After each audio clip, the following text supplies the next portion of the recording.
Welcome back, everybody, to another episode of Talking Triathlon, the podcast where these two guys get together to talk about the sport of triathlon. My name is Tim Ford, and I am joined by none other than James Bale himself, also known as the sexiest voice in triathlon. Jimbo, I'm starting to feel like I've settled into a bit of an introduction for the podcast now. It's just organically happened, mate. I'm not fumbling around to say the thing at the start. How you going? Yeah, not too bad. I feel like we haven't done this for a while, but have we? A week ago. Did Literally. Oh, we? no, I did it with Max. You couldn't do it. So it was me and Max. So it Ah, has yeah, been. that was it. That was it. So it was you and Max. You and Max. Max bravely stood in for me I in my know. last minute. I can't make it. I could have made it if you Oh, he just tells if me you just now. said he couldn't have been there. I'd have been there, but it would have been unfun. Well, thank you for making it this week. This is a good episode. I've just literally finished recording the interview with Taylor Spivey. It's just under an hour, I think 55 minutes. So we won't do too How much. was But it? yeah, good, mate. Again, Taylor's amazing athlete. I think it was funny. I was saying to you, I've had about 4 hours sleep. And for Taylor, it was, I think, 8 p.m. She'd had a big training day. So we're both just like, well, this will be fun. But we certainly warmed into it. And I always think it's a good interview when at the end of it, the athlete's like, did I say the wrong thing? And I'm like, no, it's fine. Like, and I don't think she said anything bad either. But again, Taylor's just Well, you one know eye. it. She'll have the Federation knocking on her door saying, "You've been on that fucking podcast. That fucking podcast is That nothing but fucking trouble. podcast." We're gonna get taken out. We're gonna be like just doing some race, and Marisol Casada's just gonna be there with like a stick and put it in our front wheels. We ride past or something. I reckon they're Yeah, just a red dot appears on your forehead. when we're recording. Yeah, this is if we go missing, guys. You know what's happened. It is that World Triathlon has decided to take us out. Um, I should say, literally following that, we should announce that it's coming up to Christmas, guys. And we have had some discussions. Jingle bells. When we do vanish for a few weeks over Christmas, it isn't the World Triathlon has taken us out. I hope, maybe.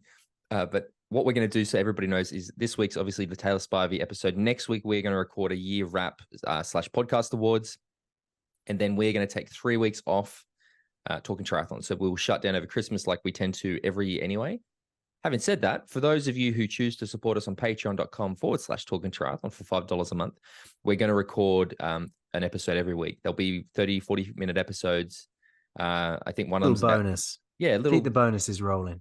exactly, just as a thank you, I guess, a Christmas gift, if you will, for our patrons. So again, to everybody who supports us, if you want to keep the content rolling, head to patreon.com/talking triathlon. I know that one of the episodes is already going to be about sponsorship because we opened it up to our patrons about what they want us to talk about.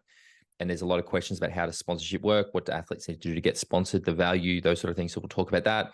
And then we'll do 2 other episodes. I don't know what they will be yet, but if you want to keep listening to Talking Triathlon over Christmas and give us a little Christmas present, patreon.com/talking triathlon. Jimbo, let's drop in the interview with Taylor Spivey and we'll come back afterwards and have a chat around it. Well, this week we are joined by one of my favorite professional triathletes currently doing the sport, American Taylor Spivey. Taylor, thanks for coming back on the podcast. Great to have a chat. How's things going? Thank you. Thank you for having me. Things are going well. I've just started to get into the routine of training, and I'm pretty tired right now as I've been training for a few weeks. But yeah, I'm happy to start the new season.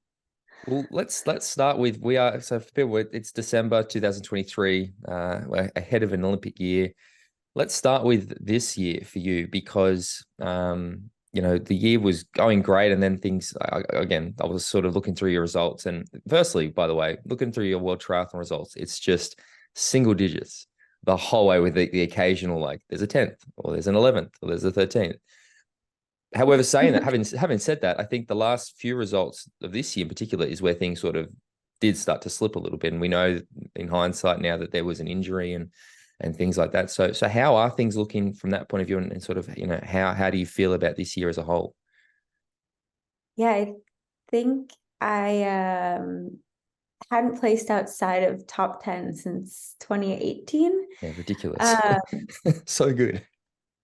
Yeah, which is pretty cool. With the exception of Pontevedra, the grand final this year, but I went into that race with a stress reaction, and I actually wasn't sure if I was going to finish that race, but I somehow did, and I continued my top fourth in the overall ranking.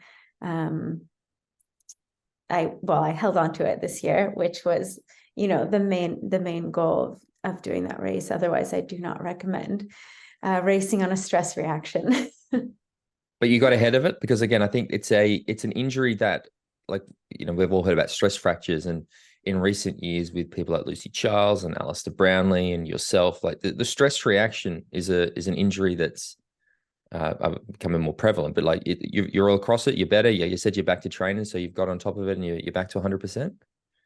Yeah. I took over 8 weeks off of running, with the exception of racing Pontevedra and Neom for Super League.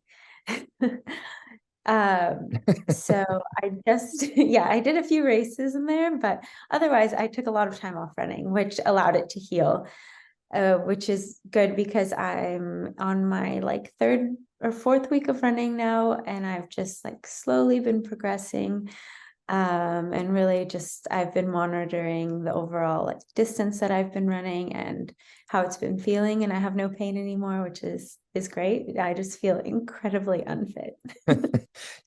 We obviously had the issue. I mean, you were very unlucky, and in my opinion, robbed a bit, not getting picked for the Tokyo Olympics. Paris is next year. You are, in my mind, one of the two sure things for the American team. But coming back from an injury, knowing how much is on the line with the Olympics next year, like, I know for myself as a measly age grouper, coming back from injury is always a bit scary, and you get a bit paranoid, and you go, oh, is it back? Or like, are you dealing with those sort of struggles around the return to injury? Like, are you having to work through the mental challenges, or are you just, yeah, it's good, I'm good to go, you're full of confidence again?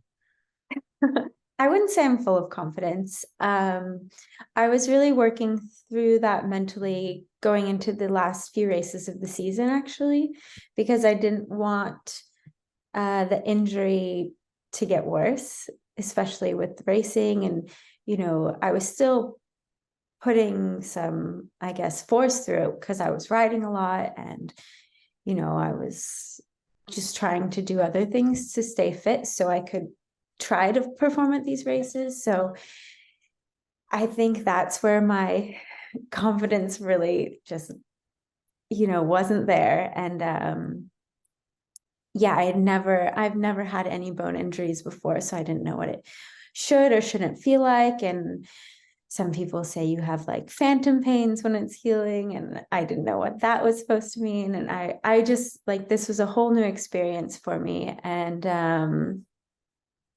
now I'm pain free, but going into both Pontevedra and Neom, and even at the Paris test event, I was in quite a lot of pain before these races. At the Paris test event, I had no idea that I had a stress reaction. I just knew something was causing me quite a bit of pain, and running on the cobbles didn't help at all.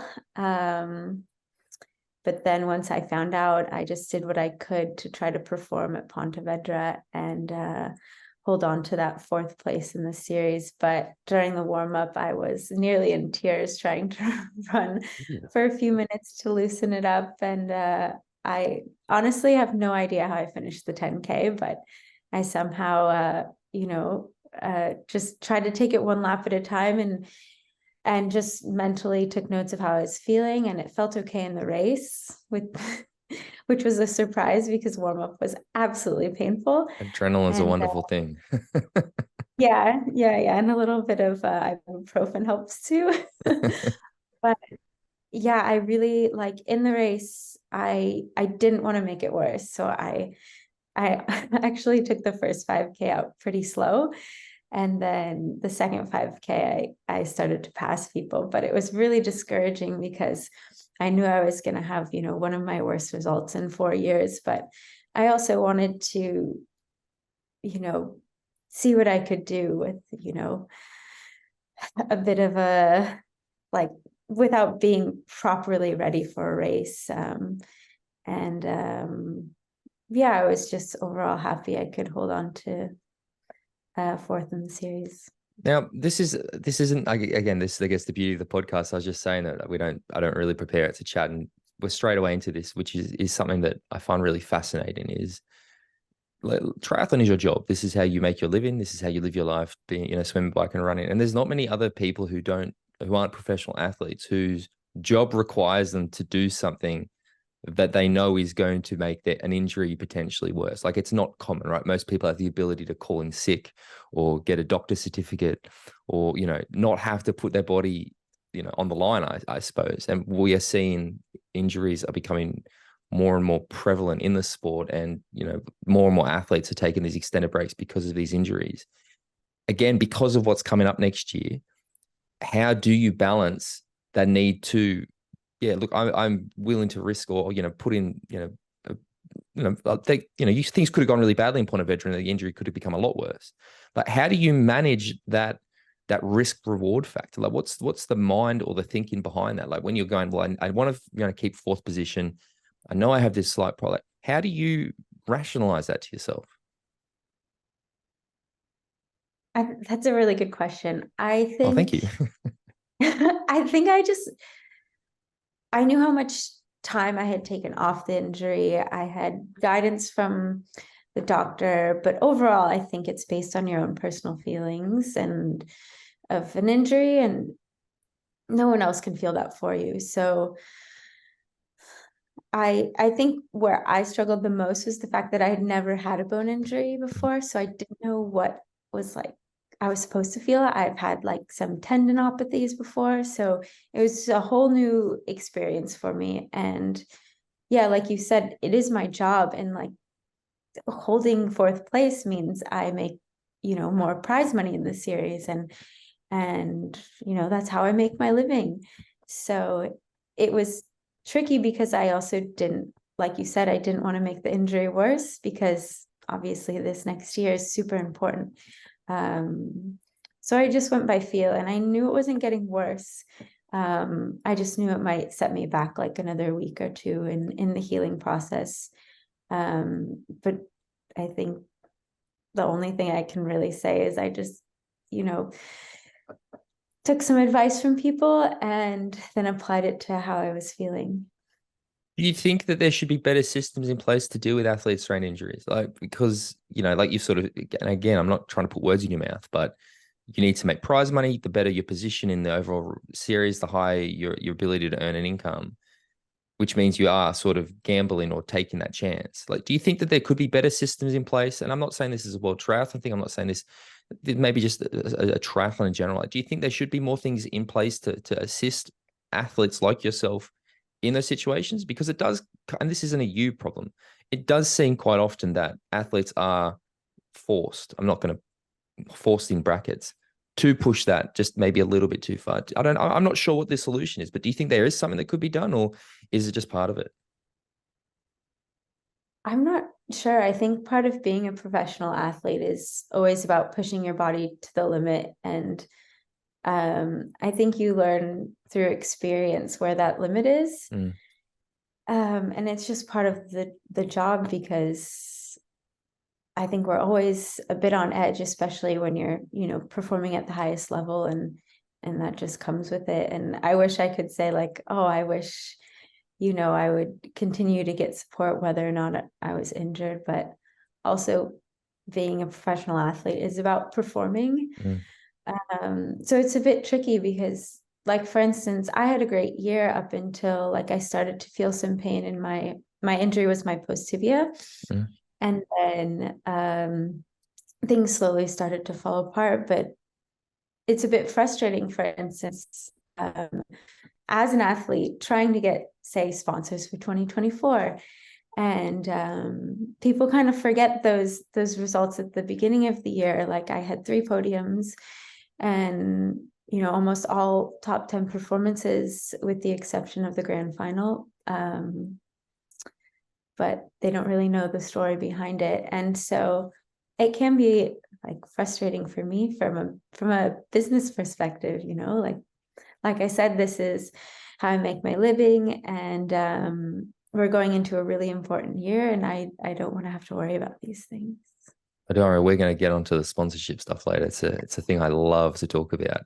But I mean, because I think framing what you said, the best person ever, and again, a mutual friend of my client, Tyler Mizlachuk, who I know you're very close with, said this to me post Tokyo. Again, Tyler went into the Tokyo event having won the test event, genuine medal contender, tore his Achilles in the race. And I remember dealing or, interacting with Tyler post race, and he said to me, he goes, sometimes to win it all, you have to be willing to risk it all. And it really beautifully put the mindset of, I guess, what you guys have to do. Because again, for me, I'm just out there just trying to do it at my best time. And, I get back to work on a Monday and things like that. Whereas, you guys have this finite career and this opportunity to maximize. And I've really, that little line that he said to me has really resonated with me. And I guess it's just like a lot of people who sort of follow this sport do it themselves, yet don't understand the drive and the mindset of what you guys have to deal with. So no, I understand that. I think I understand what you sort of have to do. So I don't know if that wasn't a question, it was just a statement. Sorry about that. But yeah, no, I mean, I love Tyler, and I think that is a valid point. We're always riding, this fine line between injury or just, wearing yourself down, and yeah, you have to figure it out, and you always push that limit, but you don't always know where it is either. And I mean, you look at the list of athletes who sort of, I guess the greats versus the almost greats. Well, not that they're not great, but there's so many examples, I think, since the Olympics of, triathlon's become an Olympic sport, where we've seen athletes who, were on the precipice of greatness, I suppose, or, that they were a genuine gold medal contender, and then injuries come up and sort of prevented them from achieving that. I mean, the obvious example that comes to mind for me is Javier Gomez in 2016, where, I mean, Alistair obviously did what Alistair does best, but Javier was in absolute red hot form leading into Rio, and I thought that he was going to win the gold medal, and he had a broken leg, he got an injury, and like you see that happen where there's the Olympics, which have become, in my mind, probably a little bit too elevated in they're the pantheon of triathlon, but you get one shot every 4 years, and that's why I think we see so many people like having to, as you say, manage that risk reward. Because if you don't get it right, you're waiting another 4 years for another shot, and yeah, it's rough. Yeah. I think he had fallen off his bike at like a traffic stop or something, and broke his wrist or elbow. I don't remember. It was something like that. Yeah, it's interesting. There is so much weight on the Olympics, and then it's kind of also one of the least competitive races we have. So it's really interesting because, yeah, you're only allotted 2 or 3 spots per country if you qualify these spots, and you're missing like a big chunk of the top athletes. Yet there's so much emphasis on this one race every 4 years. And yeah, I'm still hoping I get that spot. Well, let's talk about the Olympics, because as I said, I know that you were very, in my opinion, unfairly left off the American team in Tokyo. Again, in my opinion, you would be of the Americans that we know. Taylor Nibbs sort of secured her spot. You're the other athlete that I think you should be going to the Olympics. However, I would have said even 6 months ago, maybe, that I didn't think it was going to be that difficult a pathway for American female athletes like it was to Tokyo. And here we are 6 months later, and suddenly I'm going, yeah, it's gotten hard again. Like the situation has changed, I think, recent times, but I still think I think your position should be relatively safe. But I mean, for yourself, like, do you feel that things are you're a lot more confident than you were leading into Paris? And I mean, I don't know, what communication have you had with USA Triathlon around selection timelines, things like that? I feel like the selection process is always a bit strange to me for at least our federation. I think some other federations do it a lot better. Not many, not many, to be honest.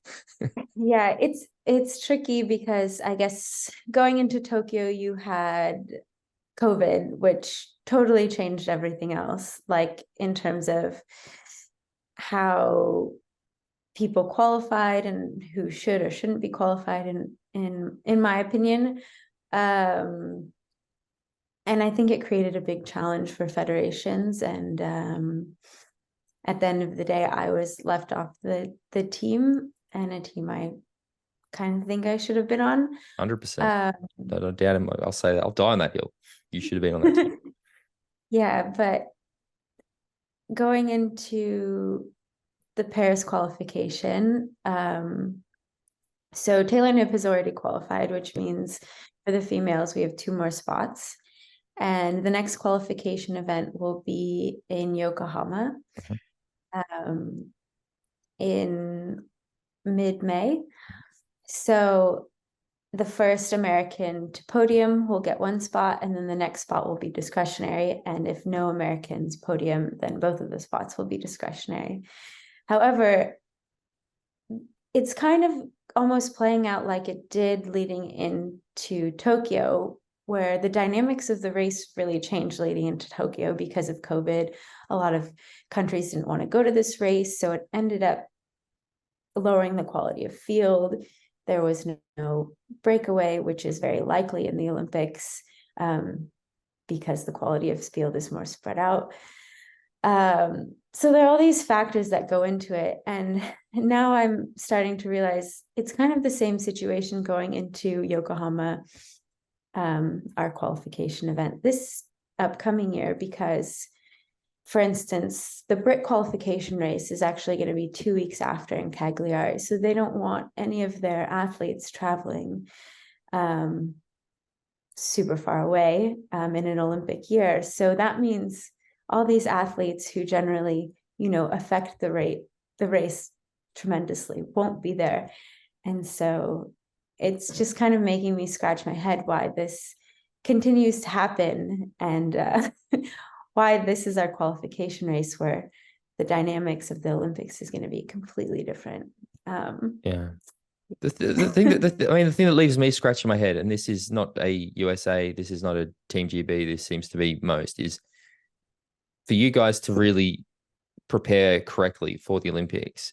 The more time they can give you to prepare, to know that you are 100% going to be doing it, to plan out, the best plan of attack, to me, would be better. Like, let's give them as much notice as we can to be able to, again, laser focus on this one event. Instead, what we have is a system where certain athletes, based on, and again, they have, Beth Potter, Taylor Nipp, these athletes who have, meet the automatic qualification, they now know they're able to go, that I am laying 6 months of plans. Whereas, again, for yourself or for, Sophie Colwell, Georgia Taylor Brown, Kate Woff, Summer Rappaport, it's this maybe. So you're having a okay, how am I going to do this? And if this, then this, and then this, and then this. And then if I'm lucky, I'll get here. And then I'll be able to prepare. It just doesn't feel like, for what is the pinnacle of our sport, that the athletes are given the best opportunity to prepare. It seems sort of counterintuitive. And I would then argue that those people who have met those automatic qualifications, who've got their spot secured, almost have an advantage over those who haven't. And it just doesn't. And again, that's within the same federation, right? Is that America now knows that Taylor Nipp has had X amount of time to already start planning and preparing, whereas Taylor Spivey, Katie Zafiris, Summer Rappaport, maybe Gwen Jorgensen are going, we don't know. It just doesn't seem, I don't know, equitable to me, or conducive to maximum elite performance. What do you think about that? I think if you're looking to perform or peak at the Olympics, right, you can't also peak in May. That's very difficult. Exactly. That's only and I guarantee I think any European athlete who is already qualified for the Olympics, say on the German team, or, anyone within the top 30 of the world triathlon rankings, I don't think they're going to be in Yokohama unless they need to still qualify. So not only is that changing the dynamics of that race, but that means these athletes don't need to, travel halfway around the world and interrupt their training and their sleep schedule and whatnot, so they can continue to prioritize their preparation for, the Paris Olympics. So yeah, I think it's interesting. I don't know if there's much strategy behind it. Of course, it would be reassuring to know, now, okay, Yeah. they're the discretionary spots, and we're going to give them to these athletes based on their performances over the last 3 years. But that's not the case, unfortunately. And I wish it had been going into Tokyo, and I wish it was the case going into Paris. Do they communicate much with you about the status of it? Like, do they? I mean, I know that there's the formal, no athlete has met the criteria, like things like that. But like, do you have open dialogue with USA Triathlon about, oh, look, we need you to do this, or you're currently the front runner, but like, is it a two-way conversation, or is it very much, these are the guidelines, have at it? I think quite a few people are involved in making these guidelines, but I think a lot of them are removed from the sport and don't really understand the intricacies of the dynamics of some of the qualification races. And, you know, if a situation like what happened at the Tokyo test event, like a major crash happened, like how that would affect the qualification and whether or not someone should qualify as a result of that. Like, there are all these intricacies that I think the people involved in making the criteria don't necessarily consider in terms of our written documents, I guess. But I don't have much dialogue with them. Maybe they listen to this podcast and Oh, don't worry. We've had some athletes in recent times get in trouble for what they've said on this podcast. So I don't think anything I say is controversial, but hopefully it's a bit eye-opening for when they create these documents in the future. Well, again, I get, I've sort of been on a bit of a rampage this year about the federations of World Triathlon, because it does feel like a very one-way system that's almost set up to create dependency rather than performance. Like, yeah, we'll get to it. I don't want to, I have this rant so often, but I still want to sort of dwell on, yeah, sorry. Yeah, I think certain federations do a good job of supporting their athletes. And I think I'm fortunate that I'm part of a federation that does support the athletes pretty well. But I think there are always flaws in the system. And yeah, it's tricky because, we compete in World Triathlon and our federation support us to race World Triathlon, but there are all these other like race formats too that we want to pursue. And it's kind of like we're riding this fine line of like, are we allowed to perform at these races and compete? Can we try to go somewhere else to make a bit of, money in the sport? Not that that's why we do it, but at the end of the day, this is our job. Exactly. I don't think it's about, I have no qualm with an athlete saying that they're going to do things to make more money, because again, I see people giving negative responses to that. I'm like, do you rock up to your, job folding boxes for Amazon? Not because, like, again, I don't worry. Again, athletes. Yeah. I mean, I'm not doing this sport because of money. And I actually have never done sport for money until I became a triathlete. Like, even in college, I was a walk-on swimmer.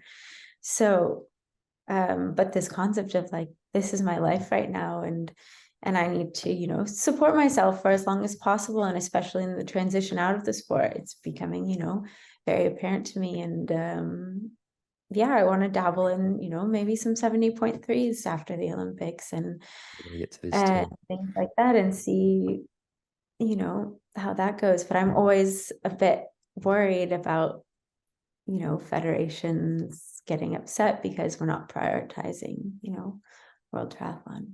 This is definitely an area we're going to go to, but I just have one more question before we move to it, because I was like, God, I want to talk about that. I want to talk about that. I want to talk about that. I guess the last thing around the Olympic stuff is just, I guess, what as a viewer we've been hearing or seeing a fair bit of stuff, specifically, I suppose, within the US cohort at the moment, is we saw the appeal of Katie Zaferes' win at that World Cup race a couple of weeks ago, where Gwen got elevated to the win. We saw Talbot Cox putting out tweets in the lead up to maybe the grand final, saying that every US woman is so determined to not allow Gwen to basically factor that they're going to absolutely drill the swim bike to sort of make her irrelevant. Like, within the USA athletes, what's the spirit like? What's the team like? Do you think that is, again, when you look at the federation set up as you're a team, you've got to race each other and you're all competing for the same spot. So it's inherently competitive, but you are also maybe meant to work for your team, and then you got to race together in a mixed team relay. What's the sense like within USA triathlons, women's, like 3, 4, 5 Olympic contenders? Is it cutthroat? Is it are you guys like, let's do what we can? Like, I don't know. What's the mood like amongst you ladies? Yeah, I think there was like a lot of, I don't know, drama or controversy that really was focused on Gwen. And I feel like I'm very removed from it because I wasn't really racing when she was. So I'm kind of like on the outside of all of this. I just hear things and I just keep to myself and, focus on what I can or can't. But yeah, it was a bit off-putting, to be honest, to see Talbot tweet that. I mean, I think he was creating problems that didn't exist. But like overall, the dynamic between, the women who have been racing the last few years with me, I have, the utmost respect for. And of course it's competitive and like you all want the same spot. But yeah, I don't know. It's weird, and I think I'm not in the middle of it, Okay. so I don't really know what's going on. But in terms of that World Cup protest or disqualification with Katie, I do think what was really interesting was there were, I guess, 3 or 4 women fighting for the 5th spot. So to explain how this works, to get a start in a World Triathlon Championship Series race, each country is allotted 5 spots, and it's all based on a point system. So at the end of the season, there was a World Cup, and the 5th spot, it was between a few athletes going into this next year, and they're all fighting for within a few points of each other. So this included Erica Åkerlund, Katie DeSafaris, Gwen Jorgensen, and I think even Gino Sereno was in there, the mix. And so basically whoever beat the other person was going to surpass him and therefore, get a start in Abu Dhabi next year and Yokohama and whatever, which helps the point system. So it's very, very close and complicated. And so that's why this one race was so important and really controversial. I didn't watch the race. I don't know what happened. I just had some hearsay based on athletes who were there. And a lot of people thought the disqualification was unfair because it didn't create an advantage for Katie in the end. And I know Katie, and she would never cut a course, and she knows literally everything about a race to a T, whereas like I kind of go into it like, oh, I'll figure it out, but like, Katie knows everything. And the fact that she just got disqualified for something so silly was a bit upsetting, but I guess that's the rules of the system. And I think most athletes wouldn't have protested it. But because it came down to a matter of like getting this 5th spot, that's why that happened. And yeah, I don't know, I'm not involved, but I'm just explaining the story, and that is all I know. I think America ended up with 2. It actually worked out, didn't it? Overall worked out better because there was then 2 Americans higher. Or anyway, doesn't matter. Look, let's move on from it, because the other thing you spoke a lot about that I am keen to talk about is I'm sort of, you'll see what I'm doing. I'm going to transition away from World Triathlon, but sort of keep it in check a little bit, because one of my favorite places to watch you race, and I guess where I first started to watch you race and have enjoyed watching you race ever since, is Super League Triathlon. And this year I felt like, and again, come at me, internet, I don't care. I feel like you sort of got screwed over a little bit because they decided to introduce this sort of national team with the Warriors, the American Warriors, that were a team, but then kind of pitched as a development team. But then you've got Taylor Spivey and Katie Zafiris on the same team. And I thought, well, that's a bit okay. Anyway, I struggle a lot with the restrictions and the things that World Triathlon put on around you having a race for your country, the limits of commercialization on the kits and things like that. And Super League to me has always been this beacon of hope. We swim upstream, we don't follow the rules. So to see them have 2 teams this year, one that was British based and one that was American based, I just was like, no, please, like we need to be less like World Triathlon, not lean into it more. what have you, again, I know you might not be able to say it, or you might not mind, but, sort of being told you have to race on this team because it's an American team, like, were you happy about that? Or do you go, this sort of isn't what I come here for? Or like, what were your thoughts around that? Yeah, I think, well, Super League is always like a more fun atmosphere. The vibe is very different than World Triathlon. Everyone's a bit more laid back. You have, a wider range of athletes popping in and out of the series. And one thing I liked about last year was we were on a team, but everyone was from a different country, but you still work together. And a few of the girls were in my training group, some of them were my friends, and some of the boys I got to know better. And we just bonded over being on, the Rhinos last year. And that was really cool. And the same happened this year with the development team for the Warriors. But like you said, what I like about it is that I get to interact and be a part of these different dynamics. So when I'm, again, with all the Americans, I'm like, I'm with them all year at the races. Like, Exactly. I kind of like to mix it up. And it just makes it a bit more fun. And it was really nice to have like the younger kids in the Warrior team. And, I did some course recons with them. I kind of tried to show them lines on the Toulouse bike course and, give them transition tips. But at the end of the day, like, I wasn't naive. I knew we weren't going to win Super League.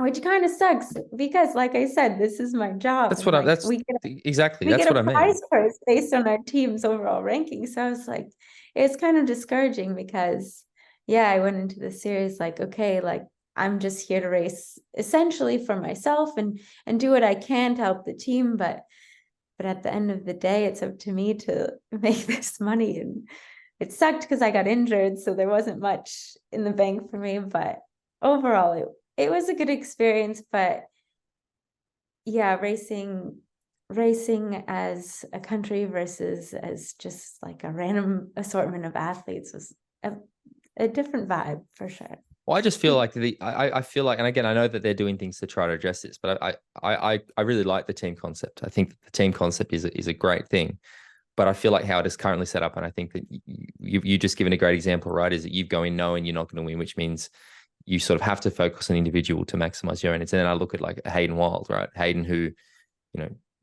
earned that short shoot in Neon and then was not given the short shoot, which cost him the series.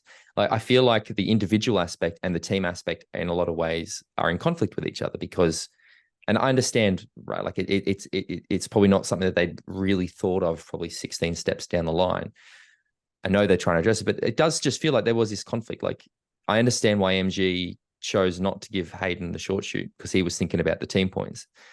But I also understand why Hayden should have been given the short shoot, considering he earned it and he was going for the individual series. Similar, like it just does seem like there's a bit of a conflict at the moment, and I know they're trying to address it. But yeah, I really just felt like having yourself and Katie on the team, where it's like, have fun this year, ladies. You're not going to win any of the team prize money, really, but like go out there and give it your best. Like I just feel like it was a bit, yeah, this wasn't maybe as well thought out as it could have been. So Yeah, I think every year Super League tries to, figure it out and develop on the year before and their learning experience there. But yeah, we'll see what they come up with next year. Sort of similarly on this, but like we were talking about the sponsorship and the performances and something that, I'm an agent, so I'm very passionate about anyway. But I look at, I personally believe that World Triathlon is, it's a hard sell at the moment for short course athletes. Like you don't have to be a genius to work out looking at the athletes race and that there's less and less logos on the kits. There's less and less, I find it much harder to sort of sell the short course athletes. But having said that, we see some short course athletes have this massive breakthrough. Taylor Knibb, Christian Blumenfeld. And I look at what they do and the sort of, I guess the theme is that they are dabbling more in the longer distances. We've seen the men do it for a long time. We've seen athletes sort of, we call them hybrids, do short course 70.3. I mean, they do an Ironman now as well somehow. But not so much in the women. And you said earlier that your plan is to do more 70.3s post Paris. Like, talk us a little bit through that pathway and what it has been like as an American watching Taylor Knibb do what she has been doing lately and going, like, does that make you go, yeah, I want some of that? Or like, I'm very curious around that, like from an athlete, one of your peers doing. What's your perspective on that? Yeah, I think just from my personal experience from talking to, some of my friends who are in long course, and, we have open conversations about what sponsors are giving them and versus like what sort of support I get. And it's pretty shocking that, maybe a long course that doesn't quite perform quite as well would get significantly more support than, someone like myself who is consistently in the top 5 over the last 4 years in World Triathlon. And sometimes I'm scratching my head, like, what am I doing wrong as an athlete or as someone who engages with people on social media, or, just how I market myself in general. And yeah, I don't really know why there is, not a lot of support in World Triathlon, because I do think in terms of how you can watch the race, I think a lot of people watch it like when they're riding the trainer, or,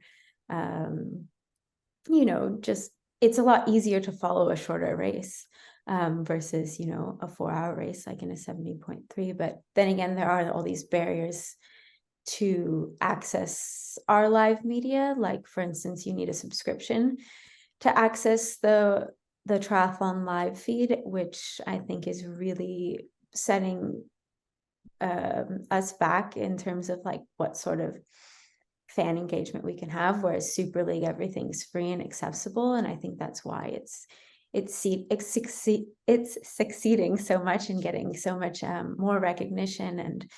And I really hope World Triathlon, take some notes and learn from this. But yeah, Do you think they have a responsibility to do this? This is my, we have come to what is my biggest struggle with World Triathlon recently is this organization that is so responsible and has so much say over your destiny has set up this because you're right, the paywall for Triathlon Live baffles me, and then you pay for it and it's terrible. And like, when I was sort of alluding to earlier, is I feel like this system is set up to create dependency. Whereas, like, okay, you have to do our races if you want to race the Olympics. We broadcast the races, so we are responsible for the exposure and reach that you get as an athlete. We're not going to do a very good job of it because we don't really care.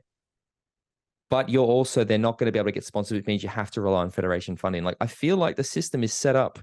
It's not set up to allow, like, even the restrictions. You can have a sponsor here, sponsor here. You can't do this. You can't do this. You can't do this. You can't win. It just seems and like not it's. only that, they Yeah, haven't increased the prize purse I know. in a couple decades, I want to say. And with inflation, it's like, I don't know, Max getting Stapley fourth. did the numbers a few weeks ago. He talked about the specific numbers, and it's thousands of dollars of difference. Like, it's a significant difference. And what blows my mind is, I get 4th place a lot, right? So I know this is $6,000, for instance, in a World Triathlon Championship Series race, whereas winning a World Cup is $7,500. So it's kind of shocking, the discrepancy. It's almost better to go do a World Cup or a 70.3 or Super League than to get 4th in a World But Triathlon they've got Series the race. Olympics. And so They've got the it's really Olympics. frustrating. And I know the people in the media are doing their best with what they have, but I just sometimes wish they would look at, like, the mountain biking World Cup series as a precedent. Like, I think when Red Bull TV took it over and allowed people to watch it for free, that's when, mountain biking took off in terms of it, viewers, and therefore you have, instead of these subscriptions, you have more value in the advertising you're putting on that channel, like via Red Bull and whatnot. And with that, you get a huge return on investment for, more people watching it, and therefore the sponsors on the suit are more inclined to support athletes. And, I think it's just it's a trickle down effect, but it's frustrating. Do for you sure. do you think it's a conflict of interest? Do you think a conflict of interest exists where the governing body who's meant to oversee the rules and the regulations and things are also the ones putting on the races and controlling the broadcast? Like that again. So I'm a lawyer. I believe in the separation of power. Like there's in other parts of life, there are mechanisms in place to prevent conflicts existing. I look at what happens with World Triathlon in particular, and I just feel like there's a conflict. Like, do you see that? Do you feel that? I don't know. Like, again, I'm doing my rant thing that I was trying to avoid, but like as an athlete, what do I you don't think about that necessarily. I just think people just get set in their ways, and they kind of just like to be comfortable. Like, they're so used to doing it this way, and no one wants to change until someone, comes in and tells them they really need to change it. And it's like, whether it's how they broadcast things, whether it's how our courses are designed, which has been incredibly boring this last year. Oh yeah. There's just nothing to like spice it up. And I just think, yeah, it's losing its fun a bit, which sucks, because I love this sport and I love World Triathlon and I love racing, but make it more accessible and make it more fun for not just the athletes to race, but for people to watch it.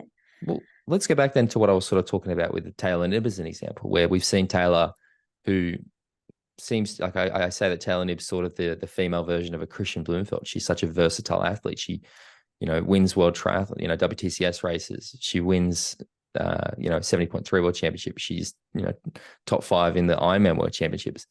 You talk about maybe people sitting, being complacent until they have to. Do you think that, again, as an athlete, do you see that and go, that's a path that I'm actually now more interested in because I see what she's doing? And do you think that if more athletes do that, maybe that would stir change? Like, do you think if they start to see enough of their athletes going, we are going to start doing other stuff as well, or we are going to do maybe more, do you think that's something that could change it? Because again, I say this all the time, right?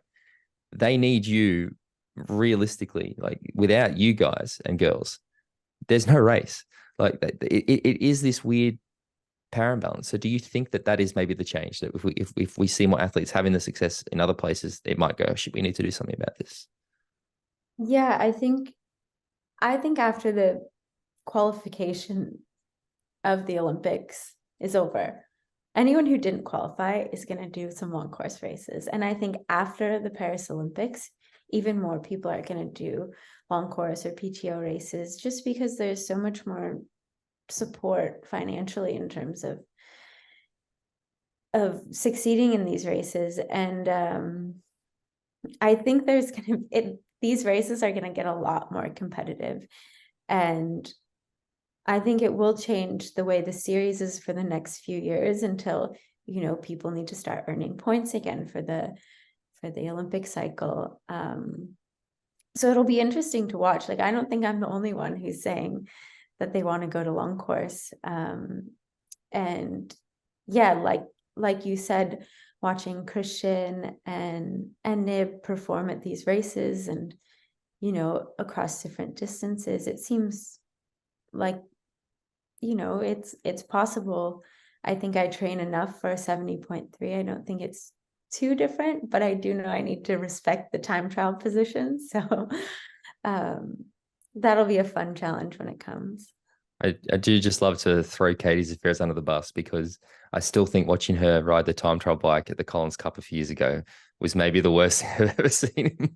It was terrible. And again, Katie is an athlete that I have so much respect for, but I remember seeing going, oh, she maybe should have spent a couple more weeks on that bike before she did this race, because it was not a good position. But again, I think she had like 2 days on the TT bike or something. But yeah, it's definitely a bit different. But no, I am so for seeing more short course athletes do the middle distance and the long distance stuff. And I think that it's certainly, like I say, we see the athletes that get that breakthrough, other ones doing it, and it does, as you said, you're saying, it's that Olympic point system that seems to become this great.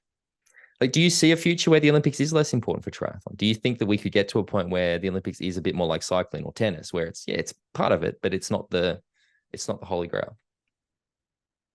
I think there will probably be a transition in the next Olympic cycle just with PTO and Super League, because I think if World Triathlon doesn't change some of the things that they're doing to make, this series, just as attractive as the other ones, I think they're going to lose some of their athletes to these other events, which, in turn are kind of like you said, like cycling. There'll be these other big important races. I'm not saying that it's necessarily the level of the Tour de France, but yeah, I think when all the athletes are spread across different series, it will lower the level of, or the emphasis of the Olympics, I guess. Yeah, okay. I think that's a good way of thinking of it, actually, that instead of it ever being just a conscious decision, it naturally sort of erodes because there's so many other options for people. Yeah, I like that approach.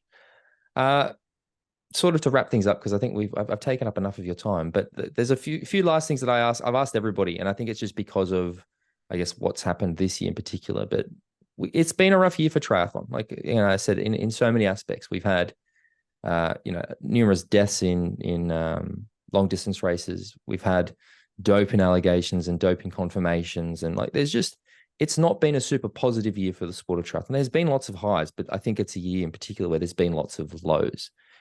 As a pro who spends your time around other pros, live in the sport, train in, what's the mood like? What's the mood like between you and your peers, as your co-workers, let's call them, when you're sitting around the water cooler, taking a break from work? Like, what's the mood like in the sport of triathlon at the moment for you? I think it's changed quite a bit in the last year for me, for many reasons, but I think especially at the beginning of the year with some doping allegations and, even more recently, I think it makes, I guess I'm a bit naive. I just think a lot of us have been naive, to be honest. I think everyone's a clean athlete, except for maybe, certain countries.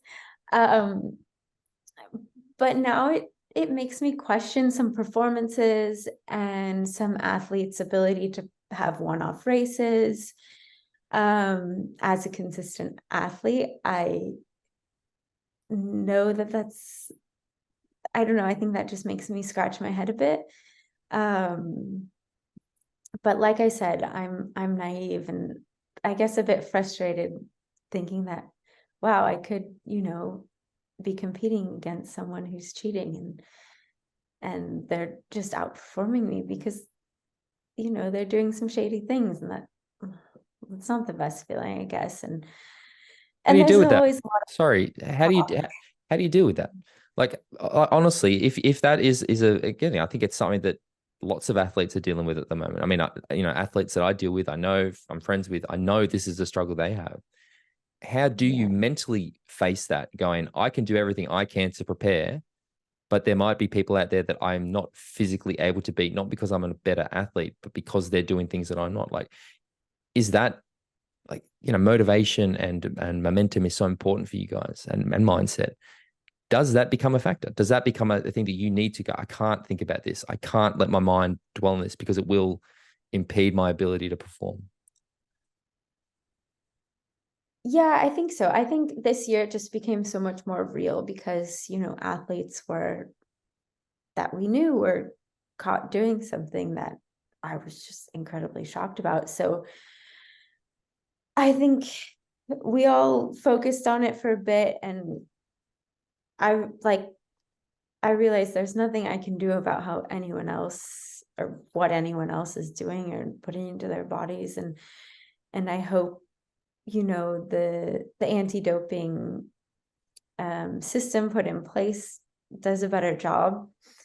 And I think they're learning as they go, but at the end of the day, all I can control is myself. And I guess at least I know what I'm doing is, morally right and legal, and I'm just trying to get the best out of myself, and I can't focus on these other things because it'll just stress me out way too much. No, that's it then, isn't it? It's about not allowing yourself to focus on it, because even myself, as a fan, like I've had things happen this year where in the past I would just be like, this is the greatest thing I've ever seen. I'm loving this.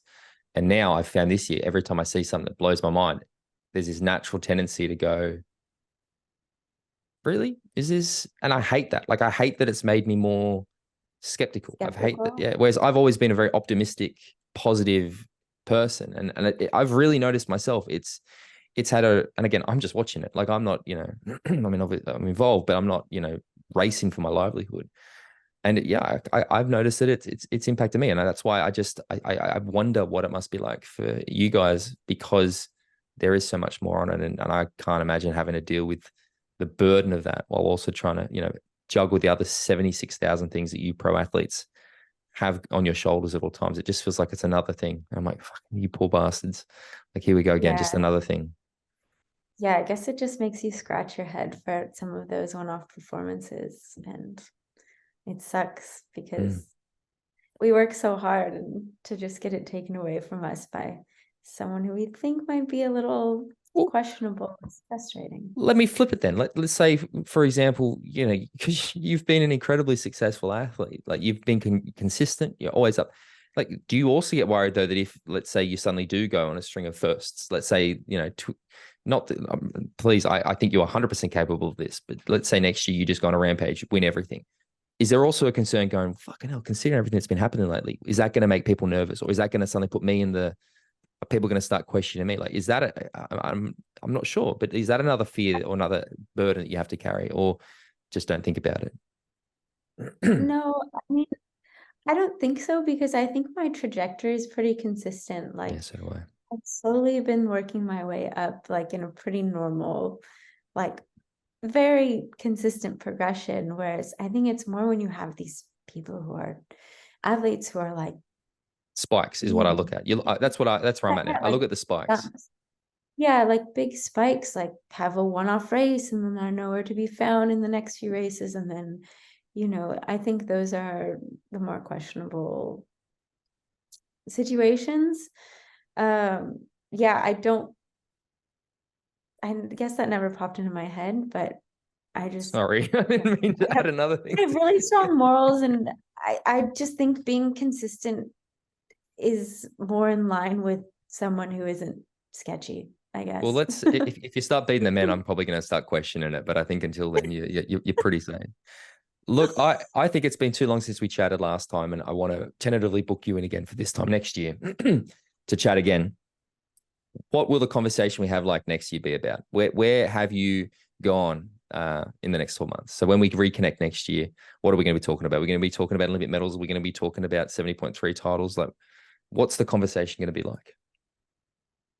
In a year from now, I would like to say not only did I qualify for Paris, but I won 2 medals in Paris. And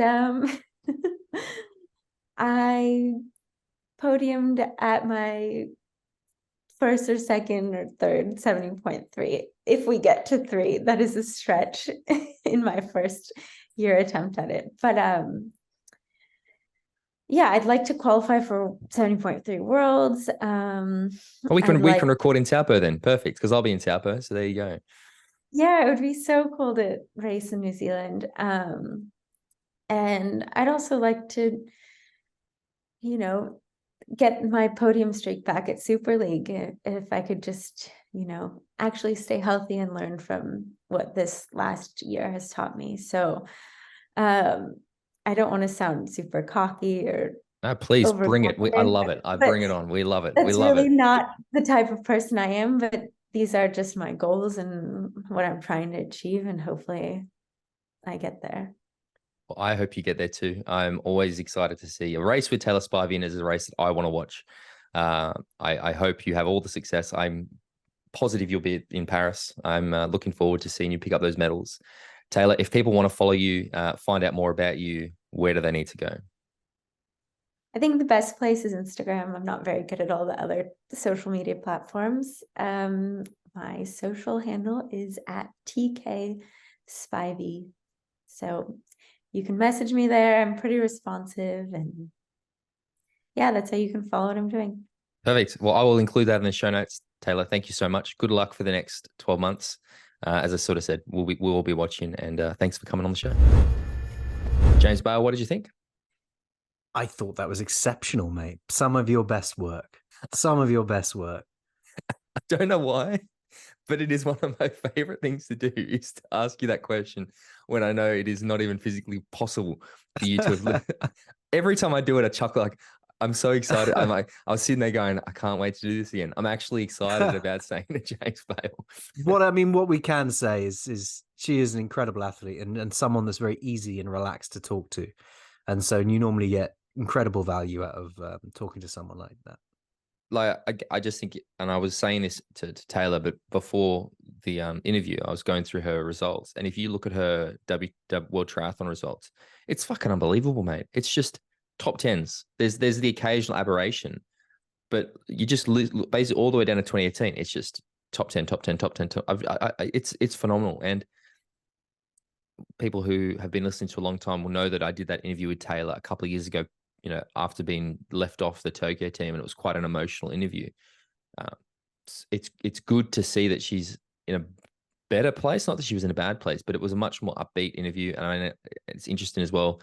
One of the things we spoke a lot about, James, so I'm giving you the information, listeners, again, we just literally listened to you talking about, but it was around the idea of, as an athlete, because as I do, I ask about the doping stuff, saying like, what's the pressure like of knowing that your competitors might be doing it. And it was really interesting to hear her take on it, and then building on that and saying, are you nervous now about good performance putting you in the spotlight? And again, it's not, that's a new sort of angle on it for me in those conversations. And she's just, again, if she doesn't get picked for Paris, mate, I think that it's going to be, I'm going to riot. Then I actually might put travesty. I mean, I remember that interview. I remember her being left off the Olympics, and she was very upset, and it was almost sort of traumatic, wasn't it? Listening to that interview.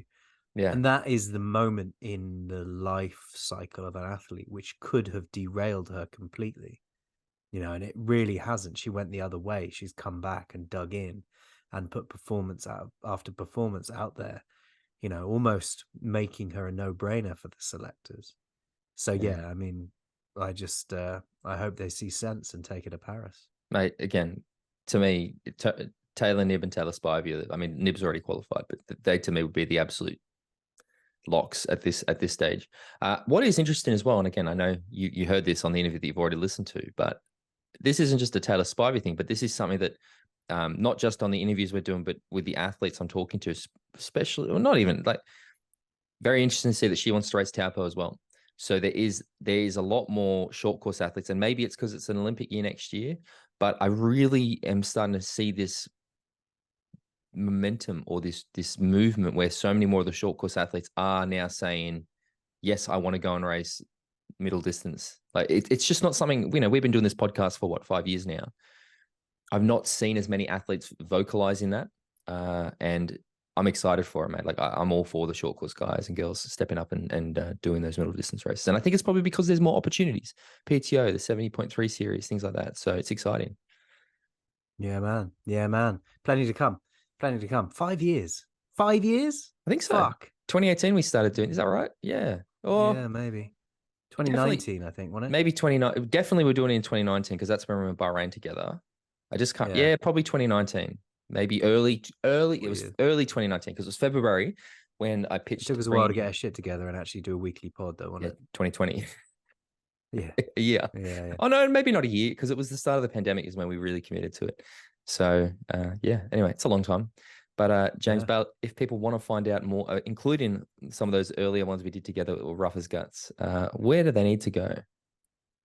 Yeah, if you want to support the show, jump on at patreon.com/talking triathlon. If you want to follow Tim, he's at tford14 on Instagram. I'm at bale.james85 on Instagram. Find us across all social networks at Talking Triathlon on Instagram, at Talk Triathlon on Twitter. You can join the Patreon group, access the monthly bonus episodes, but not only do you get monthly ones this month, because we're having that Christmas break, we're going to put a bonus episode out each week for our patrons to keep them going in triathlon content across the festive period. And you can join the WhatsApp group as well if you become a patron, which is ever swelling with triathlon related banter. Yeah, we've got a few new signups this week too, so it's fantastic to everybody. Thanks for the support. Yeah, Jimbo, we'll be back next week. Nice short one for you this week, mate. Go rest. I know that those old bones require some recovery. So I'll Yeah, talk to you later, mate. I'm done. See you later.